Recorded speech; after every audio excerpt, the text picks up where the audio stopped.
you. Well, thanks for coming. I'm sitting here with Elizabeth Taylor, and before we get into any talk, I would like to show something to the folks who are watching my show.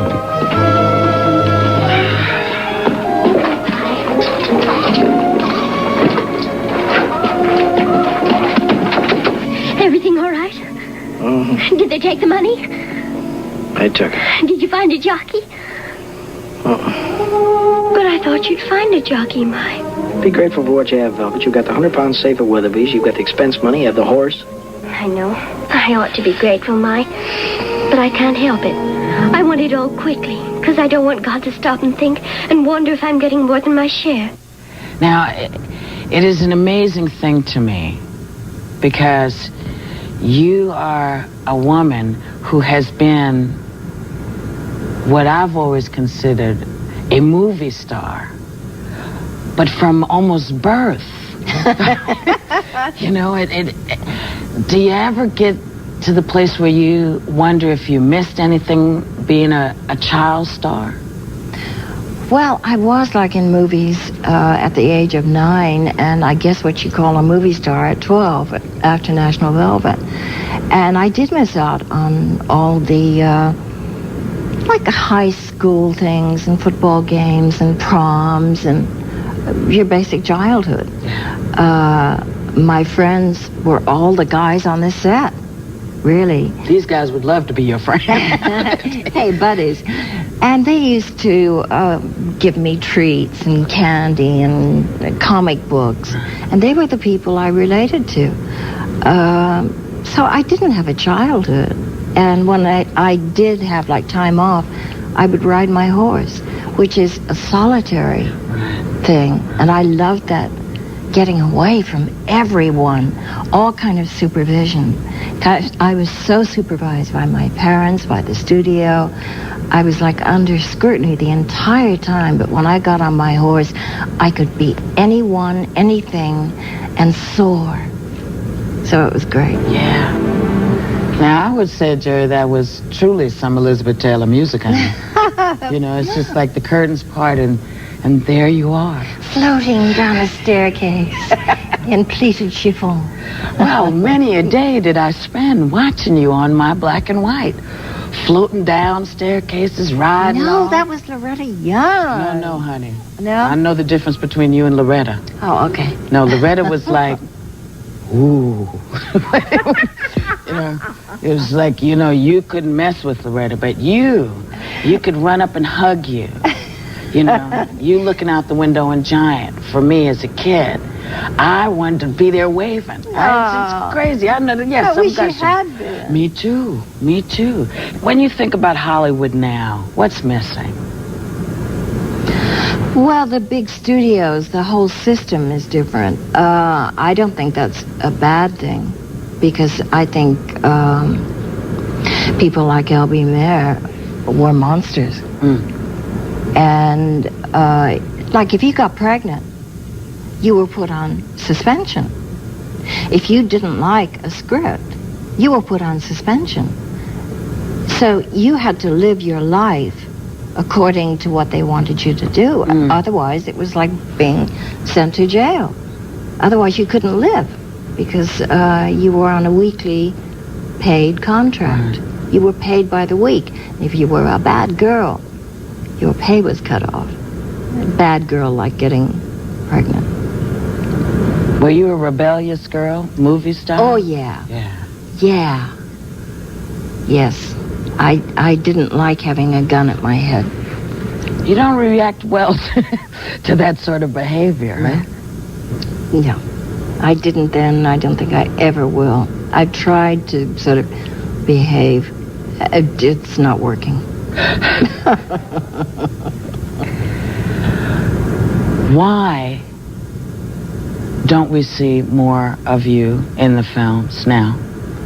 I think I'm just too old. There are no roles around for women my age. But you're Elizabeth Taylor. I'm very old Elizabeth Taylor. So, I mean, what about what is it? Fried? Is it fried green tomato? Yes, it was fried green tomatoes, or the other one with sugar. Well, I'm not old enough yet for that. So are you at that awkward stage? I'm girl? at the awkward age. I didn't go through it when I was a kid. I'm going through it now. Did you become rebellious that when you found that the older you got as a teenager, that you started to get those places where nobody could tell you what to do? No, I don't think I became rebellious until I left home and knew that I could, like, take off my jeans and throw them on the floor if I felt like it. And nobody was going to give me a help for it. Right. And it was like, wow, that felt good. But then, I mean, in real rebellion as a human being, rebellion about society and things that mattered, I had a sense of outrage, I guess, against inequities all my life. And the minute I was allowed to express myself on my own, I did. Now, you are a private person, I know that. But how do you, I mean, when you got married, they just, it was like, I don't know what, they were everywhere. It was gorts. It was bananas. How do you deal with that? Well, when we were inside the house, I swore and was really angry. And then I looked outside, and my two Michaels were there, my son and Michael Jackson. And I thought, no, I'm not going to let those mothers spoil the beauty of this day. And it was a golden day. And I just thought, okay, shine it off. I just turned it completely off and just concentrated on what was happening here. How do you prepare Larry for this? What do you say to him? He's miraculous. I mean, he is coping so marvelously. He takes each day at a time and each step at a time. In the beginning, it must have been like an assault.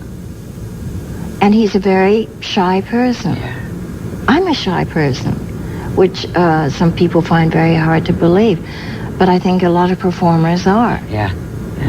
And like doing our thing on film or whatever is our way of releasing. And Larry is just, he is still very shy, but he listens and absorbs everything and just sucks it all in.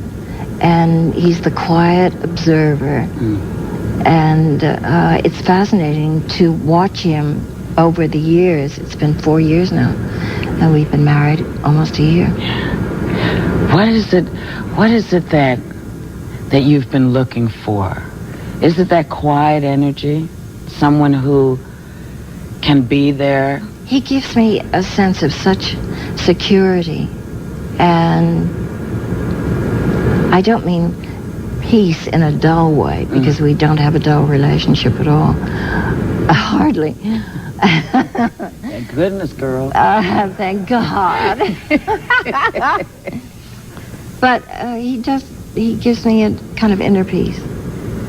And I know that I'm protected. I know that he's there for me. Good support system. Oh, yeah. We support each other. Is that new for you, to be with a man who will allow you to be supportive of him as well? In this fashion? And especially, since we met at Betty Ford. Right. We are each other's support system. And we rely very much on that. And it's a really deep bond. Yeah. To meet somebody under those circumstances, you get to know them very well. Tell him. You're a sports announcer. Give us a running account of the All-American bust. Tell Big Daddy how many times Skipper fumbled and stumbled and fell apart. On offensive, he was useless. On defensive, he was a coward. And it was all over. Chicago 47, Dixie Star 0. I want to ask you something, because I think maybe there's a secret. Maybe there's a secret you have. Where does the reserve come from when you have to gather yourself up from tragedy after tragedy after tragedy? You have not had, like, the easiest life. It reads rather like a very bad soap opera. I don't know. Sometimes, like when I was in the hospital a year and a half ago, and they told me I was dying, and I had to go on a life support machine.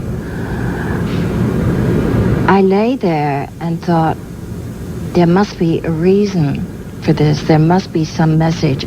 I must be learning something from this experience. Things just don't happen for no reason. But what is it?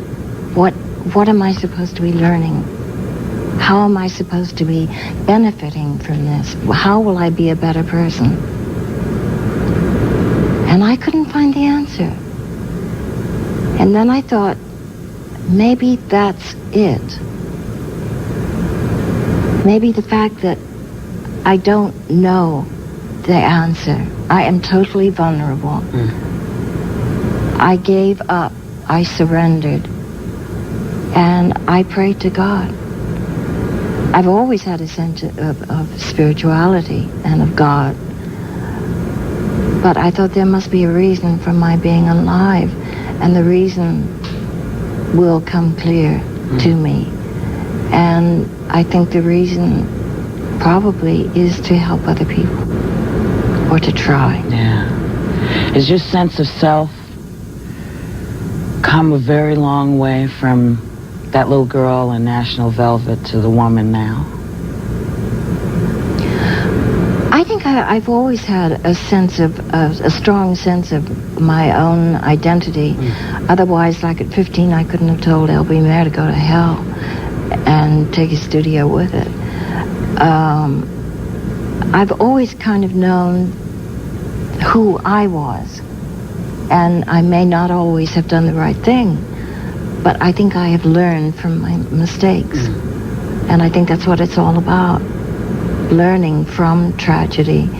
Because if you don't have pain, you don't know what joy is. And it's made me relish the moments of joy and appreciate, like good health, that much more. Appreciate happiness that much more. And you can only reach that point if you've been at the bottom. Are you having fun these days? Oh, yeah. I'm working hard with my perfume, and fortunately it keeps the wolf from the door. And I work a lot for AIDS, and that certainly keeps me busy. Yeah. Before AIDS became somewhat fashionable for a lot of other people to be associated with, because a lot of folks didn't understand and didn't know what was going on for years. Yeah. You were in the forefront. You were there. Now, what made you get it before everybody else did? Well, I was involved in the first dinner for APLA. And the reaction of people in this town, in show business, was extraordinary. No one wanted to come to this dinner. I made the phone calls myself, and I've never received so many no's in my life, and I couldn't understand, and I would say, why? Well, we don't want to get involved. We give to heart. We give to cancer. We don't have the time. We don't really want to be involved in this particular charity. Other people would say, oh, it's just another one of your lame dog causes, Elizabeth. You know, drop it. It'll go away. And I would just lose my cool totally and say, this is not going away. It's going to become an epidemic. I didn't know it would become a pandemic. But I did know from doctor friends that it was going to become an epidemic and that it was dangerous. And then I found out that Rock was sick. And I saw him. And I felt personally the tragedy of a very dear friend. And I saw him. I saw him in the hospital. I saw him the day before he died. And it was riveting. And I finally, because of rock, was able to get people to come to the dinner. The town finally said, oh, one of our own has been stricken. And then Hollywood really got their shit together and has, I think, done an amazing job, more than any other industry. Well, most of that is thanks to you. No, it's the people have... Well, you know, we had to get over a lot of homophobia. Oh. We had to get over this whole idea that it was them and not us. Yeah. And you know what really cheesed me off was that homophobia, because without homosexuals, there wouldn't be this town. Mm-hmm. Ooh, go ahead, girl. Well, it's true. Yes. The creative... I start to stutter. The creativeness of homosexuals, this town, the arts, are built on that. You take homosexual input out, and there is no Hollywood. Do you know how many toupees have just flipped? I hope so. Well, I have to tell you, this has been a blast. It's been a real blast for me. Oh, and it has been. I want people to know where to help, how to help. And you have the Elizabeth Taylor Foundation, and if they want to send checks or money orders, that will go across the country to help people with AIDS. They can send it to P.O. Box 17160, Los Angeles, California, 90017. Now, Elizabeth, you know, if you're not busy tomorrow night, you know, my guest is going to be Ted Danson. I'd love it if you'd watch my show. Well, can I come? Sure. Because I think he's so adorable. Oh, yes. Sorry, Larry. Be there. Good night.